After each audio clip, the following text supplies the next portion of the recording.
Hello, welcome to HITC Sport. Right, let's go through every Premier League team from the season just finished and find one player who will never play the English top flight ever again. Lads, I know I'm not great with predictions, but for these, I am so sure that these guys will never play another minute of Premier League football. So convinced. Arsenal Mesut Ozil. Alright lads, let's be honest, Mesut Ozil is far too good to be stuffed in the coat closet at Arsenal. This guy's a World Cup winner. For 3 years he was the second best footballer at Real Madrid. The fact he's now spending his early 30s rotting in the background at Arsenal, getting less minutes than Joe Willock for a club 8th in the league, it's quite embarrassing. And do you really think Arsenal are happy to fork out £350,000 for his wages each and every week to do nothing but sit on the couch eating bags of Doritos? It makes about as much financial sense as handing over your bank account details to a Nigerian prince. Ozil will be off this summer, probably to either Turkey or the MLS, because I'm sorry, the day another Premier League club agrees to pay those sort of wages for a guy barely able to make the bench is the day I shove my scrotum in the fridge. Aston Villa Wesley. Yes, I know Wesley cost £20 million last summer. I know he's the club's marquee striker signing, but you can almost smell what's going to happen next. How many times does a Premier League club spend big on a footballer only for him to injure himself halfway through before being loaned out in the summer? Villa have already replaced him with Mambana Samatta. They've already moved on. It's a bit like a mobster spending 5 years in jail. Do you really think his wife isn't going to replace him in the meantime? Wesley is a £20 million centre forward who has contributed just 5 goals to the relegation fight this season. He soaked up wages in the treatment room, just like Islam Slimani at Leicester. I can already see this man spending the rest of his contract bouncing from loan to loan across the continent. Bournemouth Jordan Ibe. Okay, should I really be including Bournemouth in this list? They're not Premier League anymore. Don't worry lads, I'll soon be replacing them with Leeds and West Brom, not Brentford. But for now, yes, let's say Jordan Ibe is never going to play Premier League football again, which is shocking to say about a 24-year-old winger who's tipped to be better than Raheem Sterling. Lads, he's not even halfway through his career yet, and I've already determined we won't be seeing him match of the day ever again. But why would we? He's a £15 million flop who scored 3 league goals in 78 games for Bournemouth. He only made 2 appearances last season for a club stuck in a relegation scrap. Clearly, he's championship standard at best, and so now he's about to embark on a career on par with Tom Ince,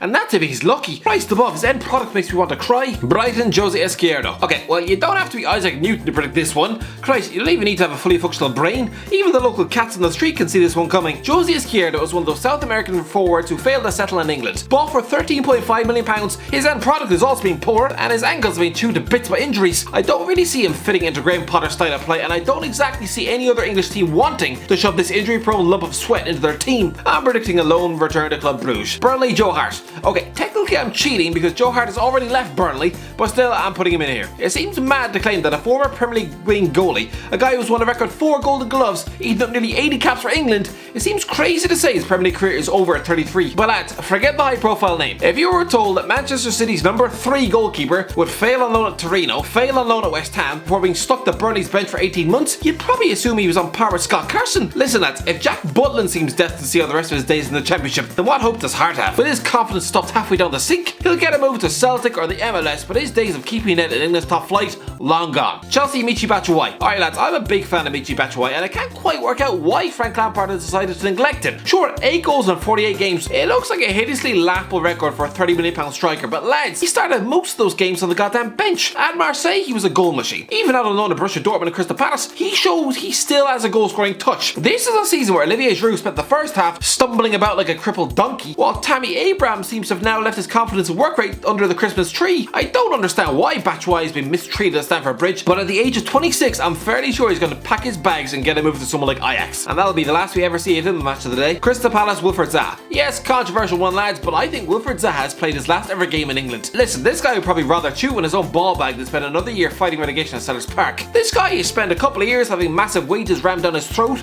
Great, but now he's 27 and wants Champions League football. He doesn't want to go to his grave with less minutes than Europe's greatest stage than Marco Brighton. But which of the current top 4 is going to want to spend £80 million on a forward with 4 goals all year? His best hope is for Jadon Sancho to quit Borussia Dortmund, because we know the Germans have long been admirers of Zaha, so yeah, I can see him spending the next 5 years of his life in the Bundesliga, before then floating off to the MLS. Everton Moise Kean. So Moise Kean finally got his second Everton goal on the last day of the season. Great! He's still getting chucked out the window this summer though. This guy was a marquee £30 million signing. 2 goals in 33 games. If you were in charge of Everton's finances, it would make you want to get sick out your nose. It didn't help that Duncan Ferguson reduced his confidence to the size of a penguin's nipple, hauling him off the Old Trafford turf after just 12 minutes. He'll get a loan move to someone like Fiorentina before being sold in 2021 for about half of what they bought him for, proving to be yet another expensive stain in Everton's recent history. Leicester Matty James. Okay, I'm not going to say anything ludicrous like James Maddison will get a move to Inter Milan or Jamie Vardy is about to chuck his golden boot in the bin, and spend the rest of his days drinking vodka out of a shoe on a beach in Magaluf. I think this one is pretty obvious though. Matty James, been at Leicester since 2012, but has spent the last 5 years crippled by injuries. He's only made one Premier League appearance since 2018,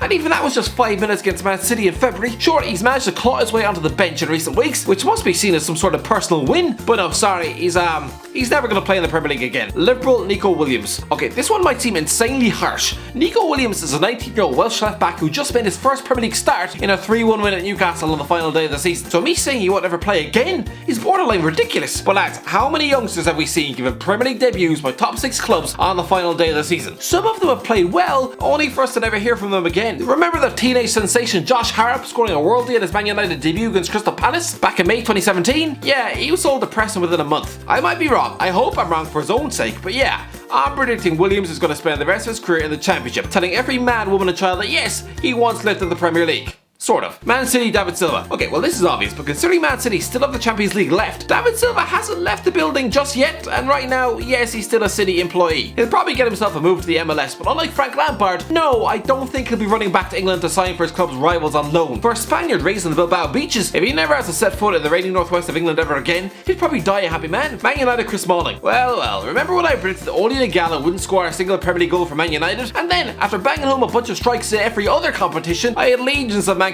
queuing up to punch me in the face. If he hadn't extended his loan deal to January 31st, 2021, I'd have him put down for this one, because I'm sorry, no other Premier League club is ever signing him again. Let's say Chris Smalling instead, who's most likely going to make his successful Roma loan move permanent. He's 30 years old, so by the time he's done in Italy, he'll probably just be ready to return to Fulham in the Championship. So after over 200 top-flight games in England, yeah, I'm pretty sure his Premier League career is done forever. Newcastle, Nabil Bentaleb. Okay, loan moves are usually auditions for permanent moves, right? I know Newcastle are about as desperate as Stephen tries on a nightclub, but still, after 50 games of falling over his own feet, do you really think Steve Bruce is going to want to make this move permanent? Again, Newcastle aren't spoiled for choice, but still, Bruce has single-handedly made Jack Colback unemployed. To be fair, he probably feels guilty that it was him who gave this guy his Premier League debut, inflicting this midfield mediocrity upon the world. Bentaleb is similarly terrible, offering practically nothing on a football pitch. Sure, it's dangerous to write off a 25-year-old Algerian international who's already tricked 2 English clubs into offering him contracts, but still, after 6 months of wayward passes and sluggish tackling, I'm pretty sure the shock midfielder is done with the Premier League. Norwich, Teemu Pukki. Price above, lads, where do you want to start? The amount of Norwich City footballers who are going to play Premier League football again before death, I can probably count on one hand. Teemu Pukki, after exploding into life last August, he was probably being tipped with moves to Everton and Spurs, clubs usually tricked into overpaying for one-season wonders. But after coughing and spluttering through the last 6 months, resembling a human tub of butter, failing to score in his last 14 games, no, I'm pretty sure this 30-year-old former Celtic flop isn't going to have a queue of Premier League clubs fighting over his signature. Sheffield United, Phil Jagielka. Yeah, okay, bit strange to say this considering Phil Jagielka is literally on the verge of signing a 1-year extension at Bramall Lane, but lads, let's face facts. This man turns 38 in 3 weeks. He played just 6 league games last season, helping the club to concede 6 goals against Man United. It doesn't take a brain surgeon to realise that Chris Wilder is probably going to strengthen his defence with more centre backs in this transfer window. So Jagielka, sure, he might get a few runouts in the Carabao Cup, but as far as Premier League goes, not happening ever again. Southampton, Shane Long. Okay lads, I'm convinced this is the summer where Shane Long's luck finally runs out.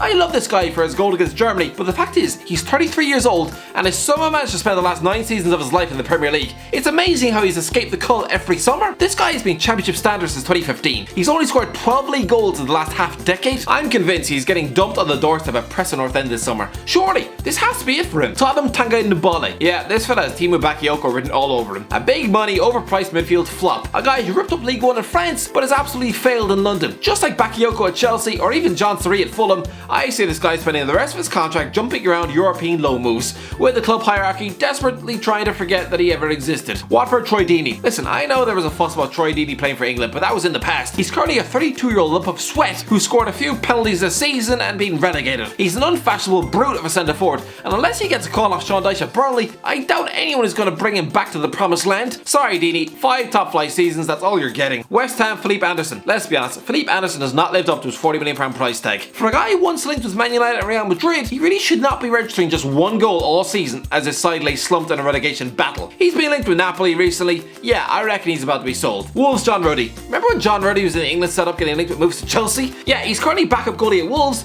didn't play a single game last season. I'm pretty sure this fella's played his last ever Premier League game. Anyway, that's it guys, let me know if you disagree with me, let me know in the comment section below. If you enjoyed the video, don't forget to like, share, subscribe, and as always, I'll talk to you in a while.